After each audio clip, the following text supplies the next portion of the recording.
What's up, guys? It's your boys Taylor and Taylor coming back at you with episode 21 of the Empirical Scouting Podcast. We just got through an absolutely loaded wide receiver class in this upcoming draft. So now we're going to turn our attention to back to the defensive side of the ball. If you haven't listened to those wide receiver episodes, I highly suggest you listen to it because, again, that class is absolutely loaded.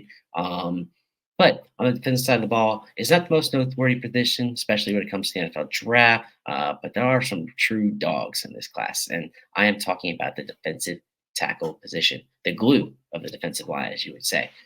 So again, we'll waste no time, jump right into it. We'll start off with a guy who was projected to be top one, top two defensive tackle in this class ever since last year.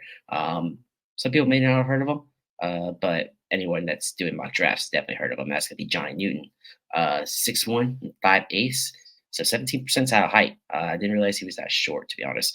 304 pounds, 47th percentile, 32 and 3/8 inch arm length. That's hard to say. 22nd percentile. He's a 4-year contributor over at Illinois, totaling 187 tackles, 27 and a half tackles for a loss with 18 sacks. He also added 5 passes defended, 2 forced fumbles, and 3 fumbles recovered for good measure. He's the 2023 Big Ten Defensive Player of the Year, and he was a consensus All-American. But playing at Illinois, he's not really going to be making too much headlines. So what exactly do you see in John Newton that makes him special? Very polished hand fighting. That's and he's got a quick first step. Those are the first things that you'll see that you notice with him. His hands, he's very active with his hands, which not every defensive tackle surprisingly is. And then, he's got a very, very quick first step where, despite the athleticism test or anything like that, his first step is get off is fast to shoot the gaps. And he's just, an energizer bunny, so to speak. He's got such a high motor. He's a high motor player, high effort player. He's always trying to, make the play. So he's a very good player. Now, the downside or the flip side of this is I'm not sure how much of an upside there is. And then along with that is I'm not sure how effective his game will be at the next level when you're not an elite athlete compared to the other people you're playing.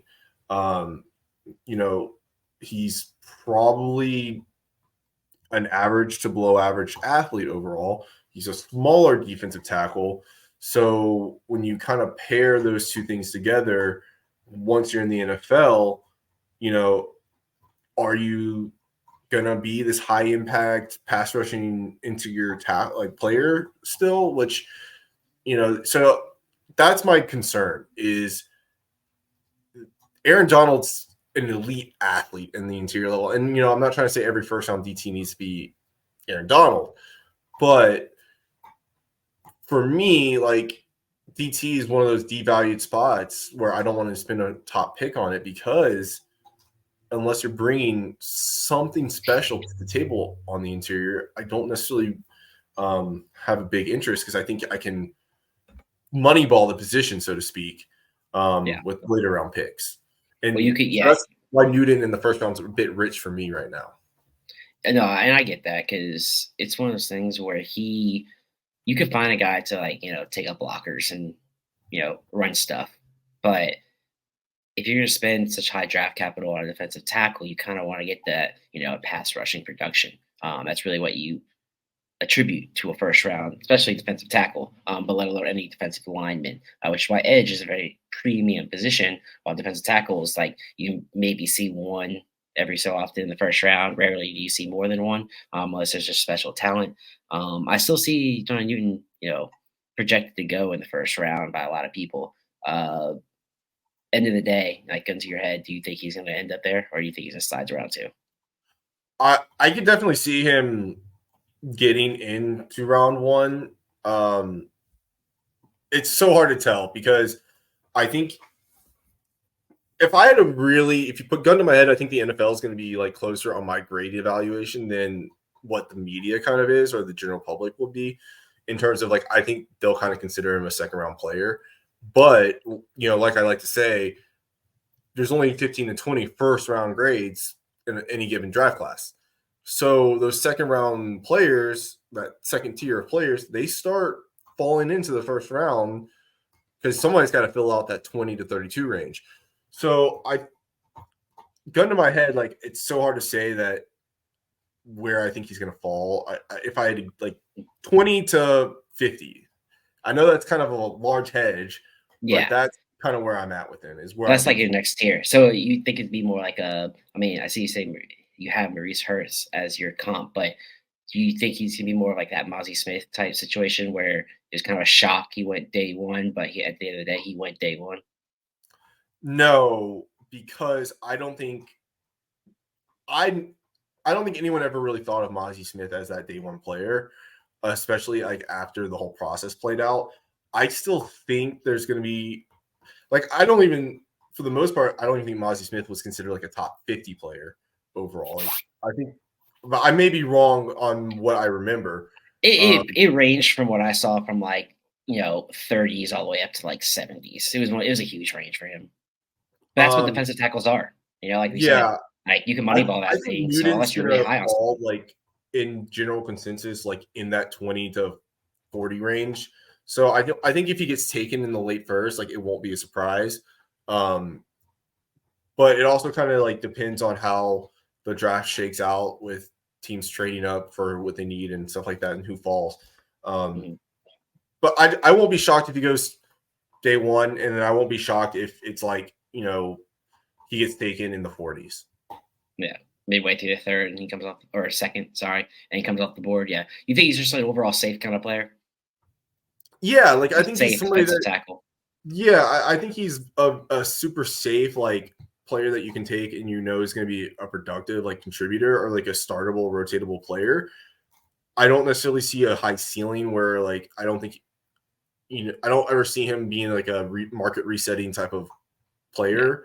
But I also don't see him being someone that like can not even crack the rotation. Like I can't even think off the top of my head certain people, but Pariah Jerry from the Falcons, like the first one comes to my mind.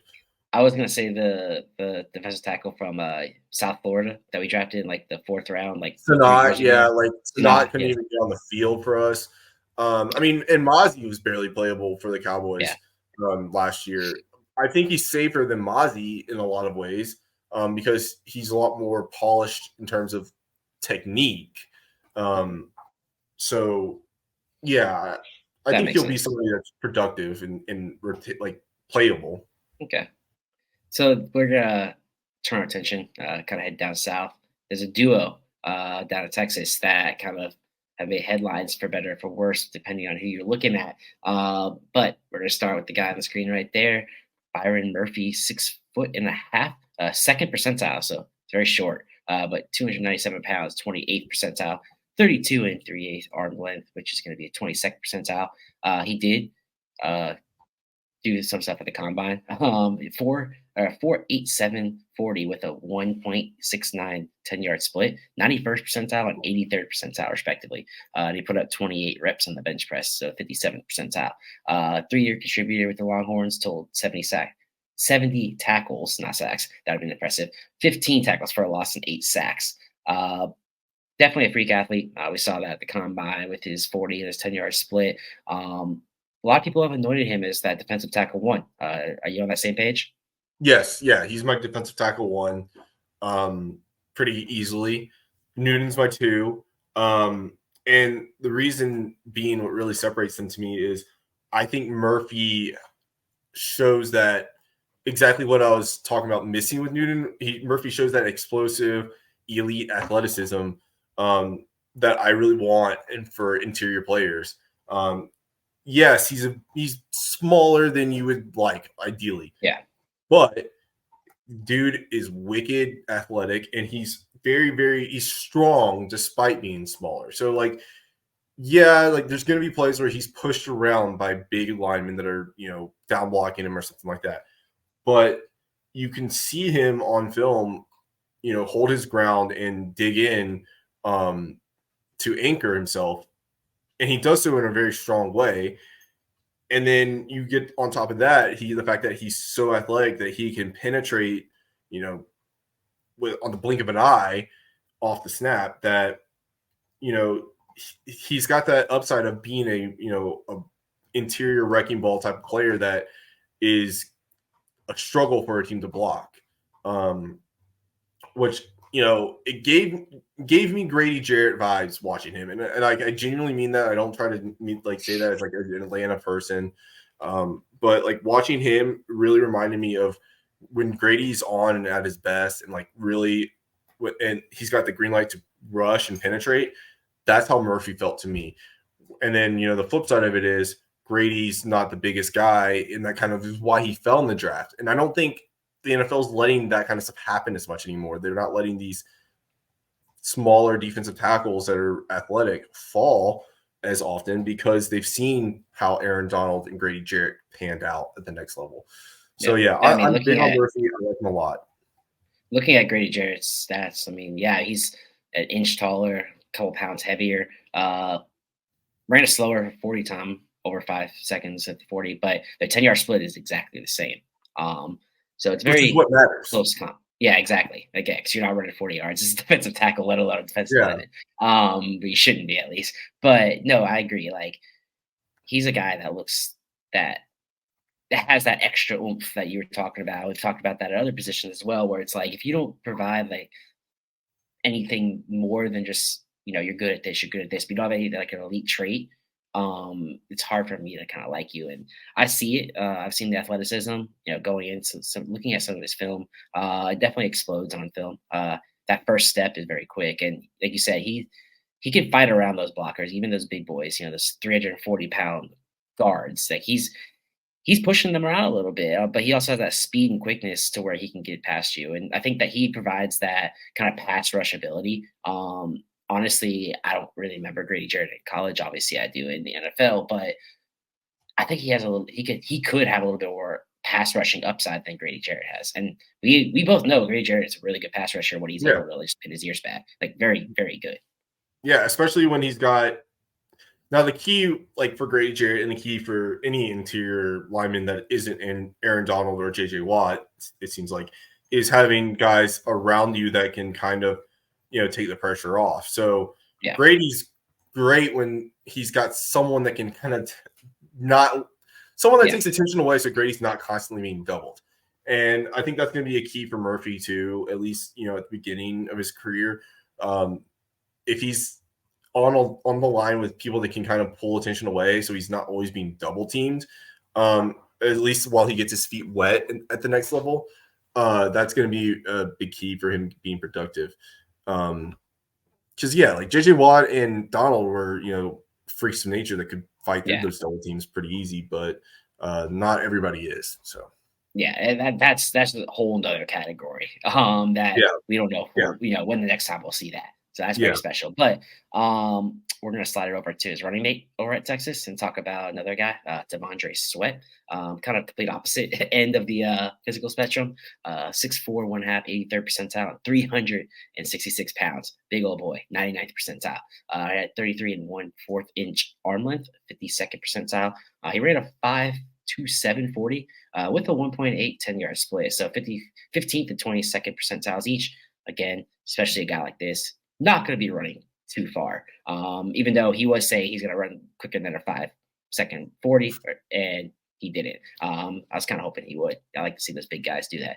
But he was gaining a lot of steam, I'd say, after the season. But similar to some other guys, he's slowly kind of cooled off. And I think it's, I think at the Senior Bowl, he had some good good one-on-ones and stuff. And that's when it's kind of like the height of his people liking him was there. But then ever since then, especially after the combine where he didn't do as good as he said he was going to do, has kind of slowed down. So where do you think he's going to fit on an offense? First off, defense. Well, okay, defense. Sorry, yeah. Where on an offense, he's a special utility player that can catch the line.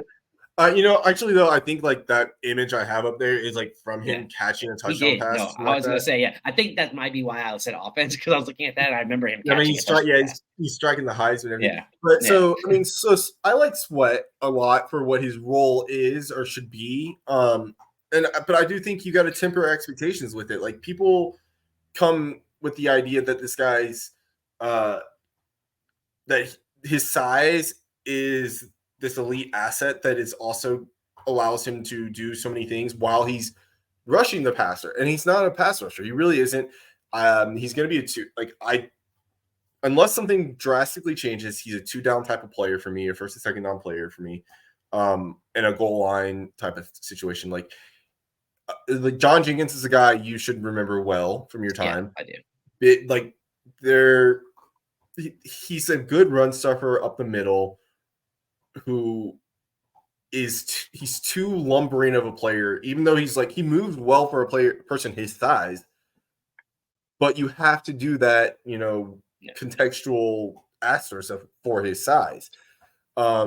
He's gonna stuff the run, and you can't block this guy because he's so big, he takes up so much space. Yeah.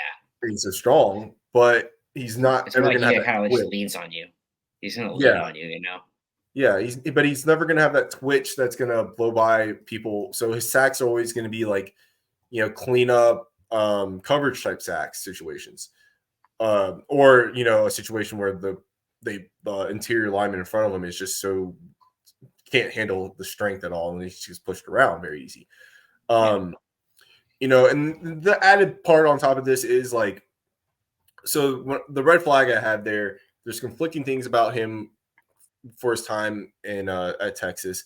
I want to say it's like the first 3 years, like he's like said, like he straight up enjoyed the college life. He partied a lot, all that kind of stuff. And then I want to say like the story goes that the last couple of years he's been very dedicated and kind of changed everything around and been more focused on football, which is great. But how's this guy gonna, is he gonna kind of adopt the same mindset when he goes to the goes pro and he's got good money, making good money, and the first couple of years, like, is this guy gonna be someone that's out at the the club or the bar like every night? Like we've seen some players kind of do that.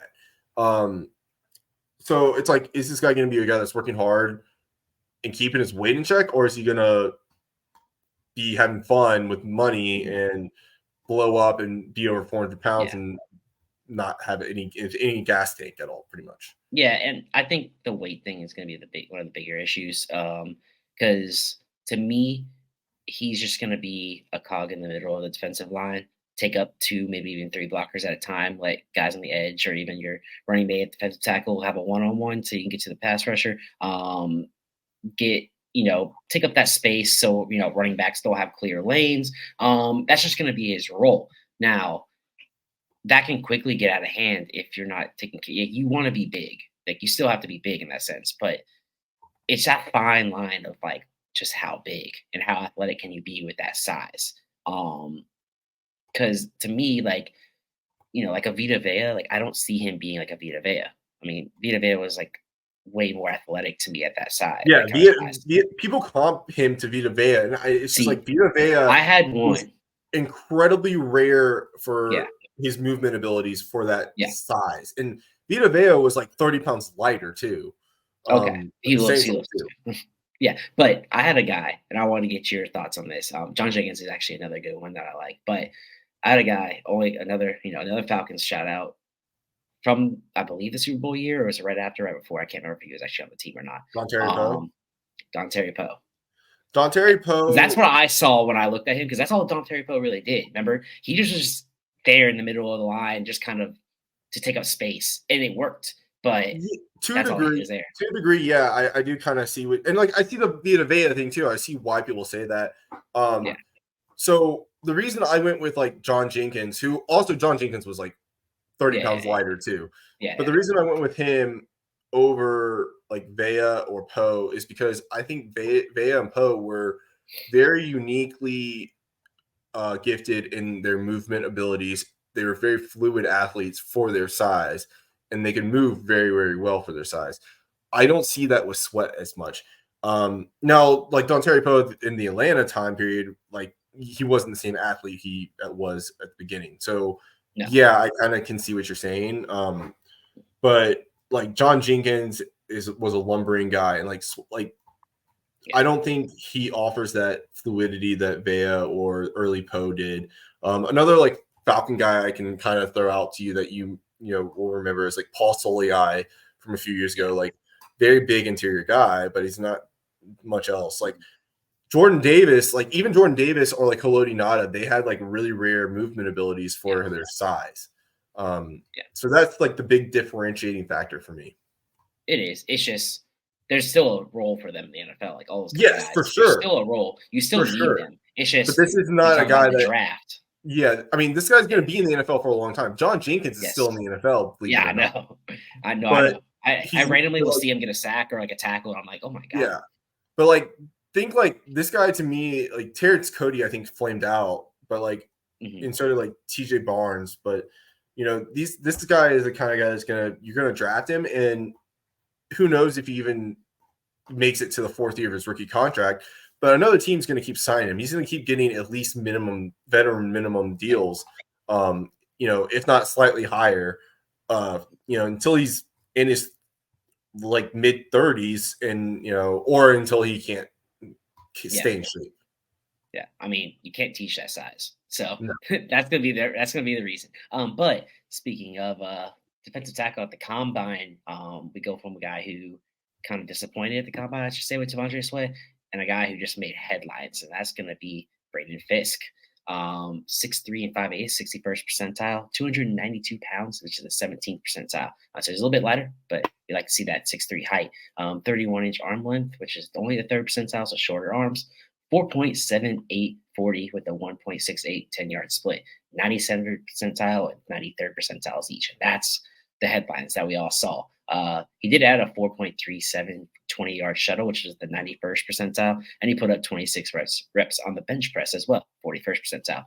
He's a 5-year player, which I actually did not realize until after the combine. He spent his first 4 at Western Kentucky before transferring at Florida State. In his all-encompassing career, he has 191 tackles, 36 tackles for a loss, 19.5 sacks. He added 3 passes defended, 3 forced fumbles, and 2 fumbles recovery as well. I think he put a lot of people on notice at the combine. I remember him at Florida State this past year, but honestly, I was just too enthralled with their offense and just waiting for them to lose because I figured they would eventually. They didn't. But what exactly is the NFL looking at when they see Braden Fiske? Because we all saw the 40 time. So what else do you see? I think you're seeing or getting a very high effort guy that is going to be like he's going to be a team captain for a team. I think like he's that kind of player personality. It seems like very high work ethic. I don't think though. I think people are getting carried away with his profile.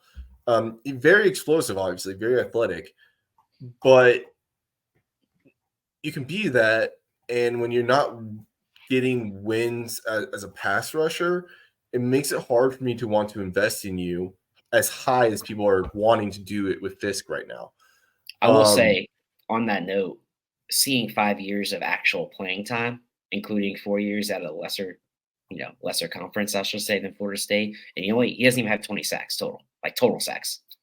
Yeah, and like I'm gonna look up his pass rush win rate right now, so that we can accurately say it. Because like from what I recall, it was not very high to me, and it's like you're explosive, you're athletic, but you're not winning pass rush reps, even when you know it's a full on pass play. So where's the disconnect? And that's what concerns me. I think you're gonna I think he's a guy that you can certainly play, and like you're gonna love his effort out there.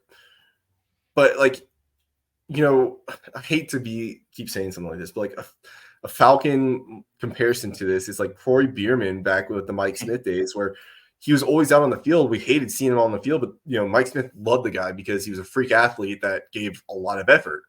But that only does so much for you, Yeah. So I think people are kind of carried away with how athletic he is.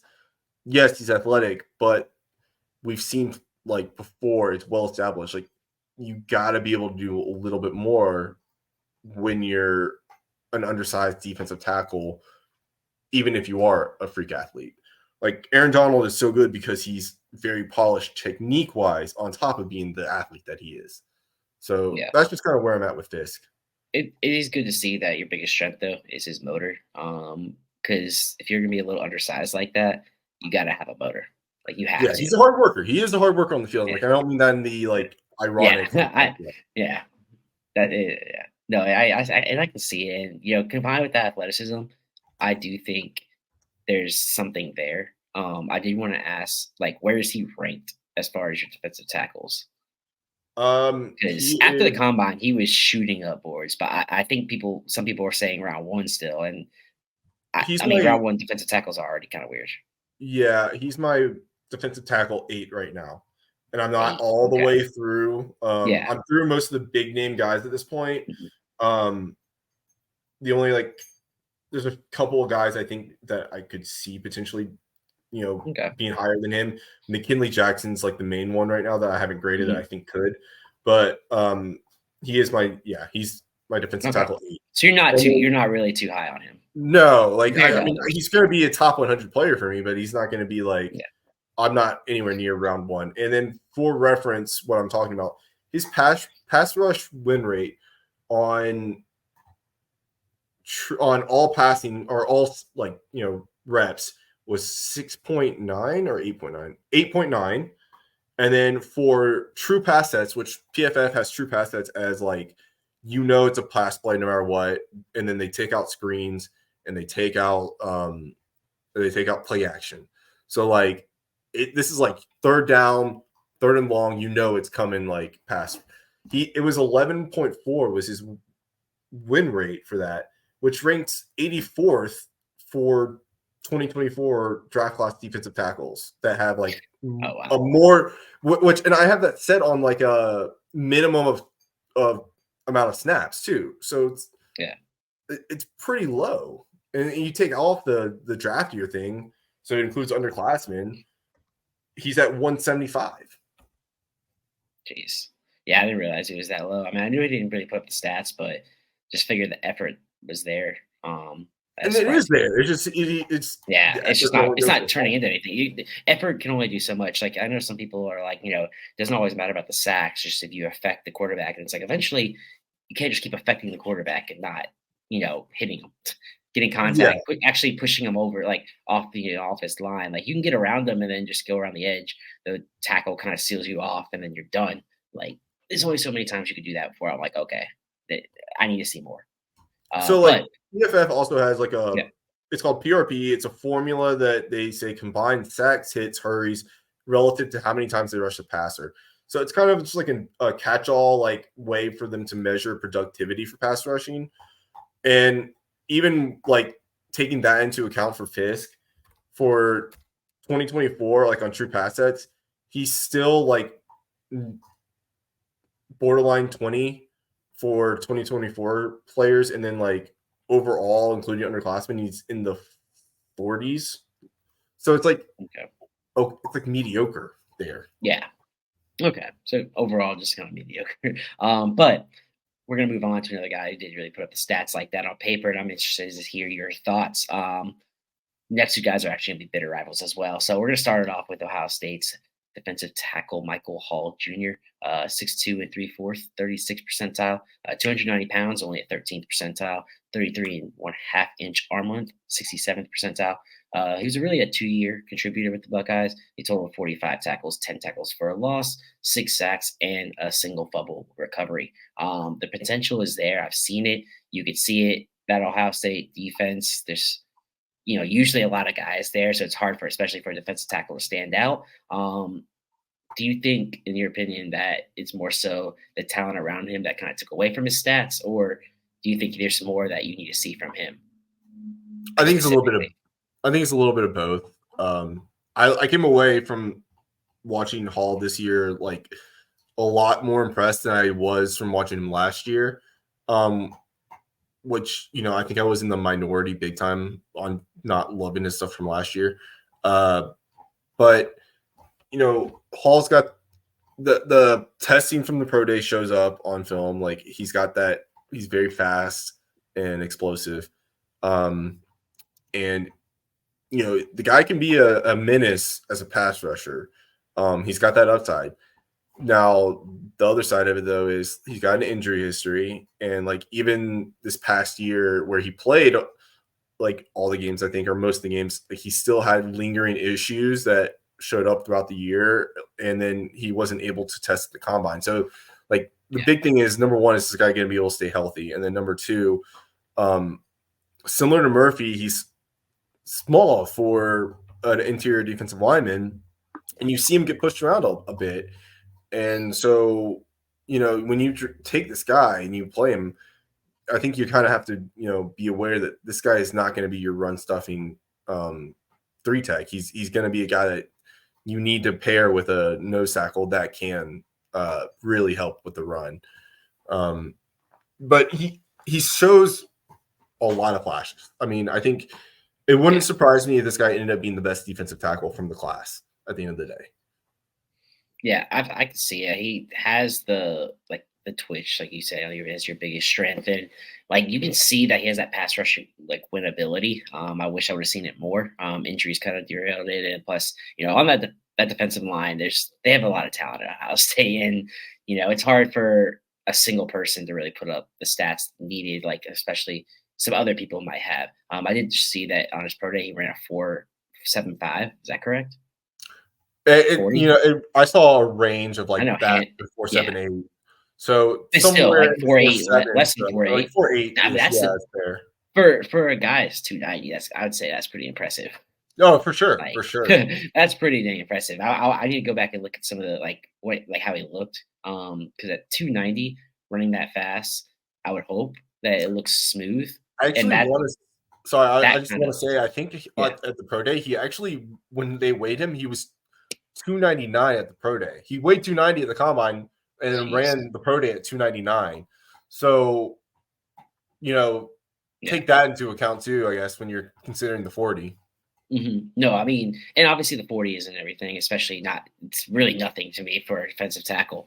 But it does kind of show you their athleticism, how smooth they can be. Michael Hall, I'm definitely going to go look at it probably right after we get off this call. But if he looked very smooth running like that, like that's kind of impressive. And that's a guy that could definitely shoot up draft boards a little bit higher because he has that extra specialty in that pass rush ability and the athleticism that could push him over some of the other guys that are a little bit more, safer, or the traditional, big hog mollies in the middle of the defensive line that just, take up space. So I'm definitely interested. Yeah, I just looked it up. I thought I saw 4.75 and I was like, wait a second. What? Yeah. I mean, and like I said, it wouldn't surprise me if he ends up being the most productive, like considered the best defensive tackle from this class if he gets a huge contract down the road at all. It's just going to be a matter of, and will he stay healthy at the next level, and will he finish the job, quote, so to speak, from play to play. And another good thing I'm noticing is, he's going to be 21 pretty much the whole season. His rookie year. Yeah. So there's still going to be room to grow. He's on the younger side. He's an early, declare, so that's great too. Yeah, so, I do like that. But finally, we're going to move over to one of Michael Hall's arch rivals, and that's going to be a current national champion again, and that's going to be Kris Jenkins, 6'2" and 3/4, which is a 36th percentile, 299 pounds, 33rd percentile with a 34-inch arm length, which is the 78th percentile. He ran a 4.91 40 with a 1.7 second 10-yard split, so 87th percentile and 71st percentile each. He did add a 4.78 20-yard shuttle, which is a 24th percentile, and he put up 29 reps on the bench press, so 64th percentile there. He was a 3-year contributor with the Wolverines, 113 tackles, 8.5 tackles for a loss, and 4.5 sacks. Not really much there, in my opinion. 113 tackles is nice, but only 8.5 tackles for a loss and 4.5 sacks is kind of worrisome. But we'll get into that. He did add an interception and a fumble recovery as well, in case you were keeping track. He is interesting because, I'll reiterate it again. 8.5 tackles for a loss and 4.5 sacks in 3 years. I kind of want to see a little bit more. Like, are you just going to be that guy in the middle or not? And like, I see who your comp is, which shades of not one for one direct comp, of course. And it just makes me question, like, is it another one of those situations where he was just doing his job in college? And when, like, I'll keep reiterating it every time we touch on a Michigan guy, same as the old Nick Saban Alabama's, same as the current Kirby Smart Georgia's. Like, these guys just do their job. That's what they're there for. They're there to win games. They're not there to put up stats. They're not there for me. Like, all the me guys always get weeded out of all those, especially those three schools. I say two now. We'll see about Alabama, but was it more that he was just doing his job? Because we talked about that, especially during the national championship games. Like, where is Kris Jenkins? Like, why don't we ever hear his name? I want to get your opinion about it now. So, like, I don't think it's just doing his job thing. If I'm being honest, like, I think he's a good player, and I think he's a useful player. The shades of from Madubuike, like, you have to contextualize what Madubuike was before this past couple of years. Fair. When he came into the league, he was like a third, fourth round draft pick. I want to say he had like, I don't know if he had a sack his first year, but if he did, it was like 1 or 2. And then like a 3-sack season, and then like a 5-sack season, and then this past year, 11 sacks.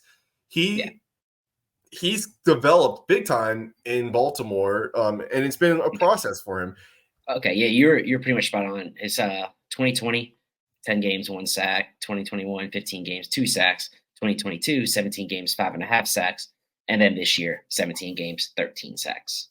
Yeah, so, and that's kind of like what I'm seeing with Jenkins too. Like, I think Jenkins is there as a run defender already, and I think he's got that ability to, like, Madubuike plays the 3-4 defensive end role in Baltimore.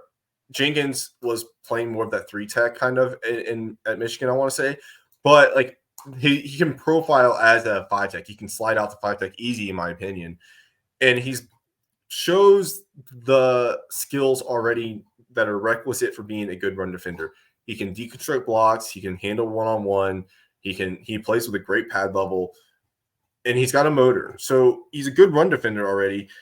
He shows flashes of, a pass rush profile. You see him play, like he shows moves every once in a while. It's just like, it isn't all there yet. It hasn't, the light bulb hasn't gone off, so to speak. And I think like the best case scenario is he comes in, he's, your starting 3 or 5 tech or whatever, and he's a good run defender off the bat that you can rely on for that. And you're hoping that by year 3 or year 4, he's putting it together, and then he's able to get like an 8 to 12 sack type of year. Is that you're hoping you can coach into that? Mm-hmm. Is that a guarantee? No, but you're hoping, the fact of like who he is, where he's coming from, and the upside, it can happen. So that's kind of where I'm at. Like, I like Jenkins a lot. Like, in terms of like, contextually, like, I'm not going to spend a high top 50 pick on him, but if you get him for the right value, you could get him. It could look like a steal in 4 years, if that makes sense, if you develop him right. Yeah. Okay, so he's a guy that you do see that room to develop, though. Yeah, I do think there's an upside still there. I don't think he's maxed out. I don't think he's is who he is, T'Vondre Sweat, for instance. So I do see an upside still. Okay. Yeah, because with me, it's always worrisome, and you always have to put it in context again. Like, when you don't see it, especially in multiple years in college, and you're like, oh, but he's going to do it at the next level. And some guys do. More often than not, they don't. But he is a guy that we've seen and we've heard the talks about that he has that potential, but he just never put it together. And I kind of mentally chalked it up to he's, he was told he needs to run defend and just take up space on that defensive line. They play more as a unit. He doesn't need to get after the quarterback, so he's not necessarily trying to get after the quarterback. That whole Michigan defense plays as one, and I kind of chalked it up to that personally. But I'm gonna roll with whatever you say more than whatever I'm thinking in that sense. But he does have the bloodlines, as you see. Son of Kris Jenkins and nephew of Colin Jenkins. He's he was a team captain. He plays with that motor, and that's another thing, especially on the defensive line. Like you need a guy that always plays with a motor. Yeah, well, and I want to point out like how much I just want to emphasize like I have it on there, fires off the ball with proper pad level. This guy has reps out there that are insane in terms of like the pad level that he like gets into fights or whatever with the blocker. Like it's he's by far the best pad level player I have seen in this draft class in terms of a trench player. Maybe like in the last couple of draft classes. Like he comes in so low sometimes it's almost like a negative at a point. Like he comes in so low. He guarantees himself coming in so low that like he doesn't have as much like traction or anchors you would like. And so like it's just rare to see a player, especially like a bigger guy, coming in that low. And it works a lot of times too. And it's impressive. It really is. It makes me happy to see that. Okay. So he's definitely a guy to look out for, especially those mid rounds going into round, especially he's still on the board around 4. It's kind of like, okay, maybe we can use this guy on the defensive line. So did you have any other defensive tackles that you wanted to speak on today? Yeah, so real quick, we'll hit on Mekhi Wingo and his teammate at LSU. Wingo, I think, is a big riser since the combine. He blew up the combine. I know you're a big fan of him. I'm a fan of him after watching everything. I liked him in the summer, and there were some things that in his profile that I didn't like, necessarily like his size, but you can get past that in a lot of ways. I mean, the green flag's there for a reason. He's awarded 18 and 7 are numbers you have to be awarded at LSU for like work ethic and like being special essentially. Especially 18. 18 is like the work ethic number. So great to see that. He's obviously a hard worker, super explosive type of mover on the defensive line. And then like he's got some special movement skills where like you see him on stunts where he starts coming off the edge and he actually can bend the edge a little bit too. So he's a fun player to watch. I definitely think he can be somebody that is a productive player. Just the downside is the size, but then he has that athleticism though. Like we saw at the combine, like it kind of wowed you, especially he's a little bit like how he's built. He looks a little bit bigger than he really is, but he is smaller in the grand scheme of things. And it gave me vibes of like how Devontae Wyatt was in a sense. Like Devontae Wyatt was not the biggest guy, but he was athletic. And I mean, his combine, his pro day, and just his work ethic just got him. He got him in the first round, I believe, right, with Green Bay. So like, I'm not saying Wingos should go the first round at all, but like it just gave me that kind of vibe. Yeah, and I'm pointing this out with like the work ethic thing. The guy plays with a high motor, but like he also comes like he will pursue plays. He starts chasing down plays hard, and I don't fault players necessarily like when they don't do it all the time because like running across the field on a play like isn't always necessary. Despite like how you're coached in high school a lot of times. But it is nice to see like when it makes sense, the guy puts in big time effort to do it because not every college player does that anymore. Flipping to his teammate, he would be one of my guys for defensive tackle. Like I loved him since that Florida State game.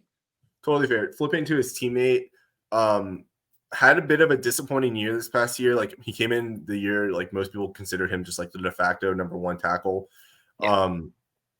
And I still think he's got that upside there. Like I said about Michael Hall, like I wouldn't be surprised if Hall's the best one. And I wouldn't be surprised if Smith is either. I think, watching Smith, it came off as like sort of he still didn't trust his knee completely, which we know like that happens to a lot of guys sometimes coming back from the ACL. In all sports coming back from the ACL. Yeah, it takes them a minute to trust the ACL again or their knee again. Like we saw it in baseball with some big time players recently too. I think I that's what I felt like I saw watching him this year. But he still is like kind of this freak size like guy that can move really, really well for his size. And I do think that he's got that upside to be this special player. And that's kind of why I gave him the Perion Winfrey comp too. Perion Winfrey was like a borderline first round player for a long time, and then didn't have the best draft process, everything like that. I want to say there's like I'm not saying there's character concerns with Smith, but I think Perion Winfrey had some character concerns that dropped him too, that have even showed up since the pro level. I want to say like Cleveland cut him this past year. I think that's right. But like they're very similar size wise, athleticism wise, and like they're like we're both like that number one guy for a long time, and then it just didn't necessarily work out actually when the process went through with everything. But I still like Smith a lot. I think there's a lot there to like still.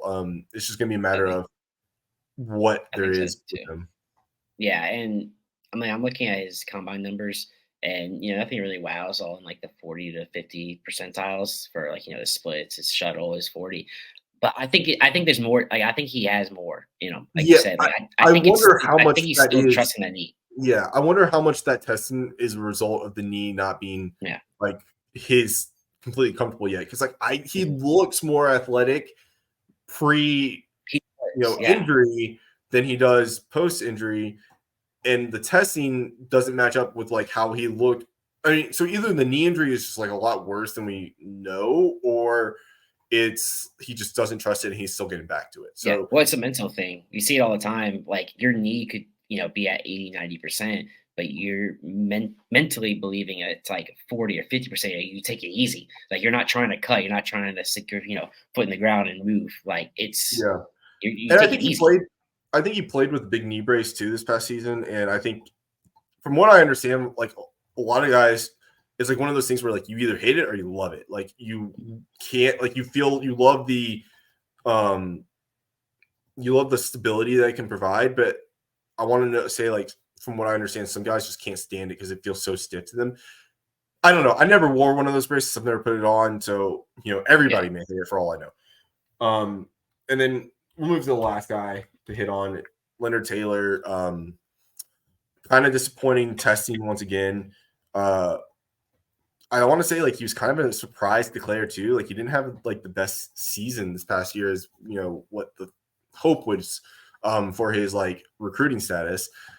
But there's still a decent bit to like there. I think he's he comes in with like very strong hands.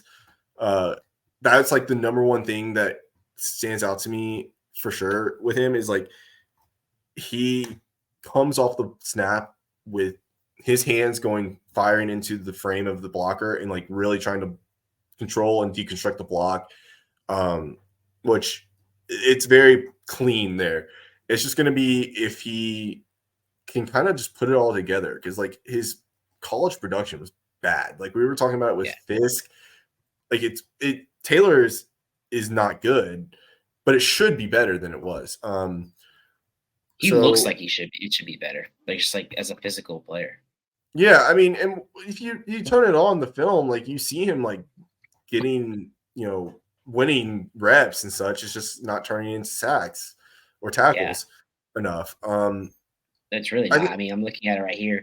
2021, he only had 21 tackles, 2 sacks. 2022, 24 tackles, 3 sacks. 2023, 20 tackles, 1 sack. Yeah. It wouldn't surprise me down the road here. Like I don't want to project him saying as the best like tackle in this class. Like I think that up for him. But I do think like down the road, I won't be surprised if like after his rookie, he gets drafted day 2 or something like that, and then he gets a good payday for his second contract. And even if it's not necessarily lining up with like his actual status in the hierarchy of how good he is, if that makes sense. Like we see that a lot with players. Yeah. But I think we also don't want to get fooled with like his recruiting ranks too, because like he was a top recruit now. Yeah. He was a 5-star, like top guy, everything like that. But I do think there's upside there still, and I think there's definitely like a serviceable player underneath what we've seen so far. Yeah, I mean coming in he'll be barely 22. Not 21, but still kind of young, has that potential. Like I don't know. Every time I saw Leonard Taylor, like he just looks like he should be more, like do He more. looks Like menacing. he looks like that kind of defensive tackle, even like hybrid defensive end that I'm like, okay, like he's scary. Like he's the get off the bus kind of guy, but just I Right. mean, I read off those stats. I didn't even know they were that low. Like Yeah. that's really low. And it's Well, not like he and wasn't playing. yeah, just to wrap everything up, I'll run through my rankings right now Yeah. for my grades for the guys I've graded. I got Byron Murphy as my DT1, Johnny Newton at 2, Mekhi Wingo at 3, Michael Hall Jr. at 4, T'Vondre Sweat 5, Leonard Taylor 6, Maason Smith 7, Braden Fiske is 8, and then we go into Rook Orororo from Clemson at 9, Kris Jenkins 10, Brandon Dorless, I graded him as an interior player rather than an edge. So I have Dorless at after Jenkins, so that would be 11. And then Tyler Davis right now is my 12. And then, I want to get to a few more guys, particularly McKinley Jackson, Dwayne Carter, and Justin Boykby. Tyler Davis will not finish as my DT12. He's probably going to be my last rated DT. He's going to be my last rated DT that is draftable at least. I'm not very high on him overall, but I've heard a lot on Dwayne Carter though. So I want to get to him. Yeah. There's a few guys I want to get to still that I'm going to work through, but that is where I'm at right now. Basically, tearing them off. There's my top 4, then tier break, and then we go into Sweat, Taylor, Smith, Fiske, tier break, or Rowe, Jenkins, Dorless, tier break. Okay. Right now. Yeah, and we'll see what comes in. I mean, I am interested to see defensive tackles are, like we've said, like some people love them, some people are just, well, they'll moneyball it and they'll just get the next guy that weighs 350 pounds and bring him in there. It's just one of those things where it's never pretty, I would say. But that's going to wrap up today's episode. Talk about the defensive tackle position in this upcoming NFL draft class. These guys may not make headlines necessarily come April, and they may not even be household names throughout their NFL's careers, but some of these guys are going to be damn good players, and they're going to be playing for a long, long time. So go ahead and give us a follow on our social media accounts at empirical_scout. If you're listening to us on Spotify or now Apple Podcasts, go ahead and give us a 5-star rating. If you're watching us on YouTube, go ahead and click on the like and subscribe buttons below. And for Taylor, I'm Taylor, and we'll see you next time. Peace. 1, 2,